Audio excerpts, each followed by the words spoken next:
que não é só nosso, para uma coisa que não é só o nosso umbigo, nosso interesse individual, para compartilhar um ideal com muita gente. Por isso, faço aqui a minha homenagem a todos e todas que estão hoje assistindo o Café com Bolos e que optaram pela militância.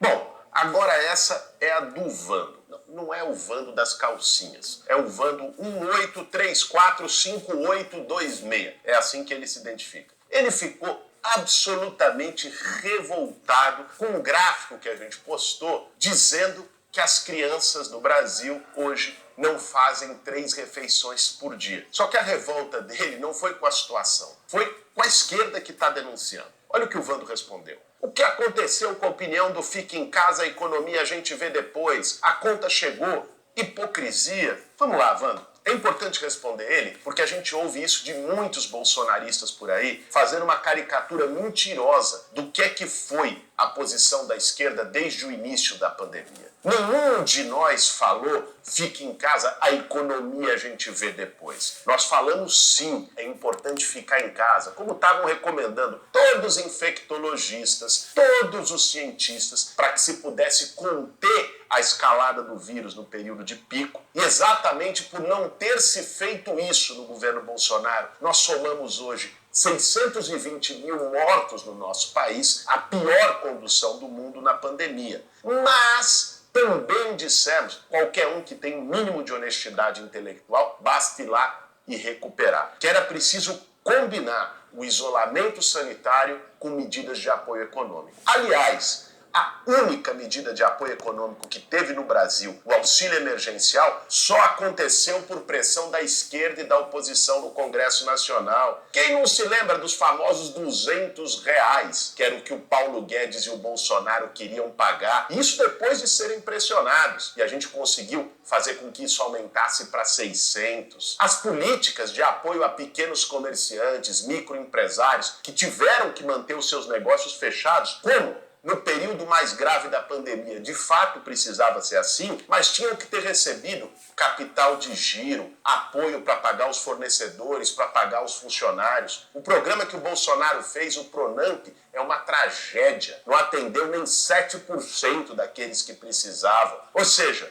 o debate que nós colocamos desde o início e que se tivesse um governo responsável no Brasil, teria feito como vários outros do mundo fizeram, que foram exemplos no combate à pandemia, seria combinar 2 linhas. Isolamento sanitário para evitar mortes. Em segundo lugar, apoio econômico para garantir que a economia não despencasse e que as pessoas não ficassem expostas à máxima vulnerabilidade e à fome. O Bolsonaro disse que ia salvar a economia em vez de salvar vidas. O que a gente está vendo no Brasil é que não se salvou nem vidas, nem economia. E tem outra. Os bolsonaristas gostam de dizer que todo o problema econômico que o Brasil vive é exclusivamente relacionado à pandemia. É lógico que a pandemia gerou uma queda da economia no mundo inteiro. Agora, vamos nos perguntar, será que a inflação de alimentos que o Brasil vive é por causa da pandemia ou é por causa da política de destruição dos programas de segurança alimentar, como o PAA e os estoques reguladores da Conab, e a política de fomento ao agronegócio que só exporta e não garante o mercado interno? Será que a gasolina a R$7 é culpa da pandemia ou é responsabilidade dessa política irresponsável que o governo Bolsonaro manteve na Petrobras de paridade com os preços internacionais? O Brasil teve que enfrentar 2 vilões ao mesmo tempo. Além do vírus, enfrentou um verme incompetente no comando do país e que fez a economia descer ladeira abaixo. Essa aqui do Felipe Raimundo é muito boa. Ele pegou um tweet nosso denunciando que o Paulo Guedes esconde os seus investimentos em paraíso fiscal e fica incomodado quando a imprensa ou a sociedade fala disso. Aí veio o Felipe e falou, ele tá errado, temos que esconder nossos investimentos, tem muito olho grande por aí. Ó Felipe, não, de fato tem muito olho grande no mundo, tá? Isso, quem sou eu para questionar? Agora, no caso, trata-se do investimento feito pelo ministro da Economia. Isso precisa ter transparência e publicidade, porque existe uma coisa chamada conflito de interesses. Muita gente entendeu mal as denúncias que foram feitas em relação ao Paulo Guedes. Disseram, ele apareceu lá no Pandora Papers, ele não pode então investir o dinheiro dele, ele faz o que ele quiser. Opa! Quando alguém se torna agente público, ele passa a ter influência sobre fatores de investimento. O Paulo Guedes influencia, por exemplo, nas decisões cambiais do governo, que ajudam a definir o preço do dólar em relação ao real. Se ele tem investimentos lá fora em dólar, é claro que ele quer que o dólar aumente, porque aí ele vai ter mais dinheiro em real se for repatriar esses recursos. Ou seja, algo que pode não ser bom para a economia brasileira, porque o aumento do dólar pode levar a aumento de produtos que têm insumos importados, ou na política de paridade que a Petrobras fez, o aumento do dólar significa aumento do litro do combustível. Para o Paulo Guedes é bom. Uma coisa é o investimento privado que cada um tem e pode evitar o olho gordo de quem quer que seja, desde que siga as regras de transparência, evite sonegação fiscal e tudo mais. Outra coisa